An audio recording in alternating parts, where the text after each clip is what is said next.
Hey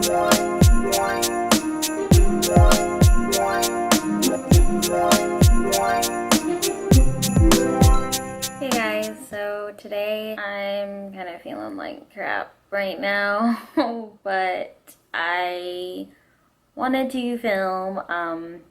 I did miss Friday, which you guys probably did notice, but I've missed one day of Vlogmas, which is kind of upsetting, but I just wasn't really feeling in the mood to film, so yeah.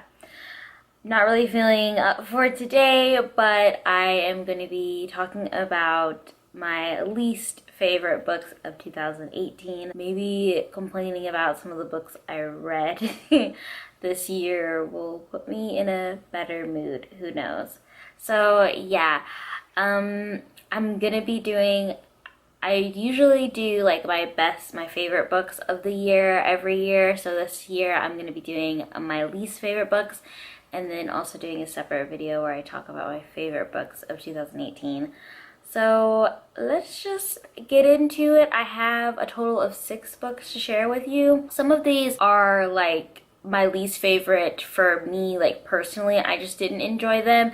And some of them are like really did not like, don't recommend anybody picking them up. So yeah, let's just get into the books. So I'm gonna start with like the highest one on my list. So this book is one that I didn't personally really work for me, but I think it has potential to be a good book for other readers, and that is Hot Milk by Deborah Levy. This is one of the books where I think I might end up rereading it and trying to give it a second chance. The surface level is very simplistic. So we're dealing with a woman who has a mother who's going through a lot of like weird health ailments, and they don't really know what is wrong with her mother, so they take a trip to visit this doctor in Spain, and it's about them kind of visiting this doctor, her kind of coming to terms with, is her mom really that sick? What happens on the surface level is pretty simplistic and pretty basic, but I think there's a lot that's happening deeper in this book that I just didn't fully understand on my first time reading it. So I didn't really enjoy it as much. It's a very slow book. Not a lot happens. There is a female-female romance, or a budding romance, I guess you could say, going on, which was very interesting, and the kind of dynamic between the two characters was very interesting and also very strange. It didn't really go anywhere for me for most of the book, and then by the end I was starting to kind of understand things, but not fully. So overall I didn't really have a good time reading this book, so it wasn't even enjoyable, and I just think a lot of the concepts and themes that Deborah was trying to portray in this book just kind of went over my head. So I do think though that this book does have a lot to it, and I think that the right reader would really enjoy it and really relate to it and really feel for the character. So I do think that while it's on my least favorite books, I do think that this book would be a good book for other readers, just not for me. The next book that's kind of similar, whereas I just didn't like it and I don't think it was really for me, is Sociable by Rebecca Harrington. I was excited about it because the premise sounded really interesting.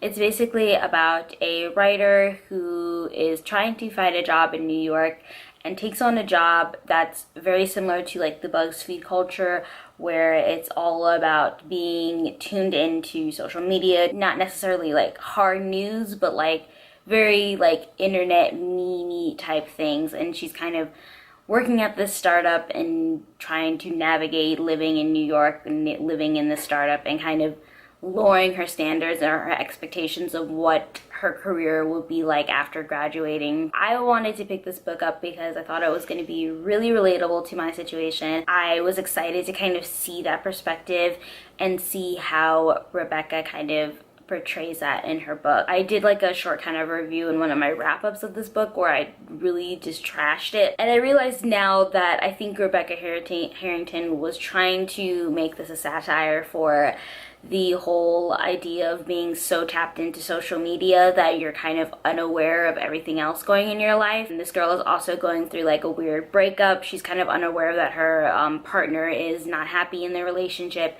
and trying to like push away. And there's a lot of like other things that make this character just very unlikable. And that's what my biggest problem with this book was, that I just did not relate to the character at all, and that's kind of what I was hoping for coming into this book. I did not like her. I thought she was very just so wrapped up in social media, and I get that's probably what Rebecca Harrington wanted. It's probably a satire and a criticism on social media, which I understand, but the way the story was told, that there was no redeeming characters in this story at all, and I don't think it was very clear in the beginning that this was supposed to be satire. So I think that's a problem. Like, if you're gonna make a satire, the reader should know that it's a satire and not be guessing if you're being serious or if you're not being serious. And that's also what I had a problem with it. It's not memorable at all. I honestly don't remember like how it ended, but I thought the ending was so stupid, and just, you could tell that the character just did not grow or learn anything from her experiences throughout this book. I left the book kind of like, what was the point in reading this if the character didn't even learn anything? Like, am I supposed to learn something from her lack of not learning anything? It was just like not enjoyable, and I think that the execution could have been better, and I think that the way this book was promoted also affected my opinion on it. If the book was said to be like a satire on social media and how it's reflecting our generation, the millennials, I would have had a much better respect for the story if I had known that going into it. But the way it was like advertised just came off as something very different. And I think ultimately, even if it was a satire, I think Rebecca Harrington had a very like dismal look on our generation and how we're going to be using technology and social media. And I think while she made some decent points about how social media and can kind of like alter our perception of reality and it can kind of actually separate us rather than bring us closer together. But I think she also failed to discuss what good social media has done for our community. It has brought a lot of stories that we probably would not have heard to light, and has covered a lot of topics that kind of don't get discussed in like mainstream news outlets. So while I think some of her points that she made were very accurate, I do think she kind of missed the ball on really talking about the full scope of how social media plays into our lives and the lives of young people. As someone who's on YouTube and also an introvert, I get the problems with social media, but I also understand how beneficial it can be for certain people. So yeah, I just think she totally missed the mark, and I honestly don't think anyone would find this book enjoyable to read, so I did not like it at all. The next book I want to talk about is Kalahari by Jessica Khoury. I did a review of this book, and I was also very brutal in my review. I think it was part of a wrap-up that I did, and I probably would have ended up getting rid of this book had I not made a lot of annotations. I was doing a lot of testing out and seeing if annotating my physical copies of my books was something that I wanted to can do for all of the books. So I decided to start off with a low risk book, one that I wasn't as interested in, as something that a story that I didn't really know much about. And now that I have it annotated, I really like that it's annotated and like all my thoughts about this book as I was reading it. Even though I didn't really enjoy the story, I still want to keep it because it's very personal to me now, because it is one of the first books that I've annotated. So with all that to say, I did not like this book, but I am probably going to end up keeping the physical copy of this book. So when I picked this up, I picked it up on Book Outlet without realizing that this is like the third book in a kind of series.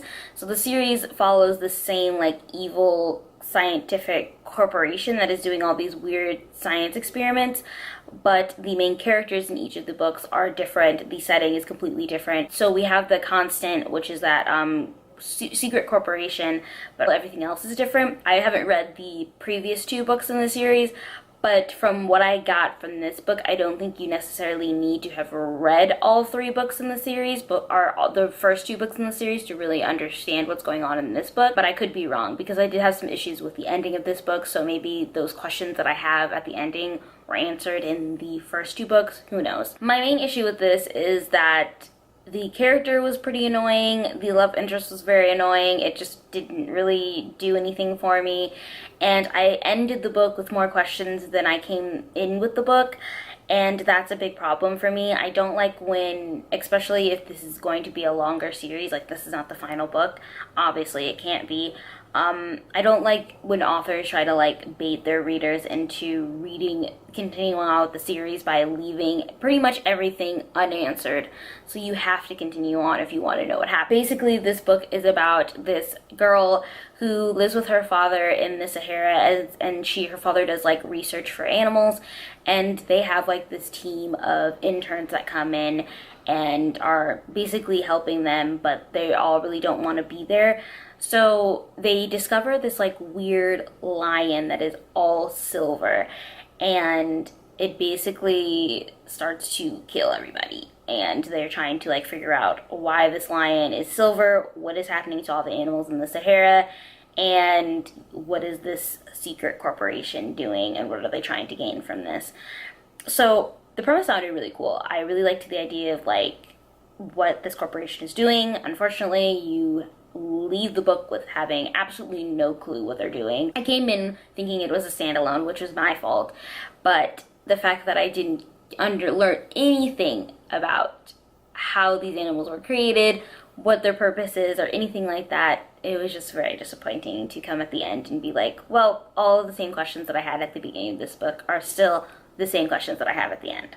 So yeah. The next book that I want to mention is actually a collection of short stories. It's called Pure Hollywood by Kristen Schutt. There were a few stories that really interested me.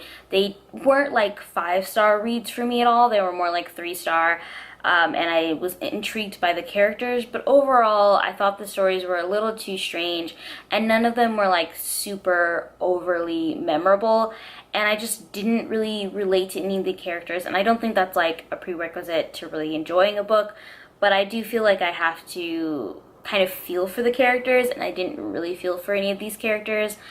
That's to say, like, I don't think her writing was bad or anything. I think that potentially a lot of people could really enjoy this book, but personally I just did not find it interesting or intriguing, and it was just not a strong short story collection in my opinion. But luckily I was just an e-arc, so I didn't invest my own money into it, which is, you'll find a lot of these are like books that I got from NetGalley, so I didn't really invest a ton of money into them, which is good. Later in the year, I stopped requesting books from NetGalley because I was just finding that the books I was requesting just really didn't hit the mark with what I was looking for. And the next book that I want to mention is The Name of the Wind by Patrick Rothfuss. I got this book from a coworker who recommended it to me. She was like, it's really good, you'll like it.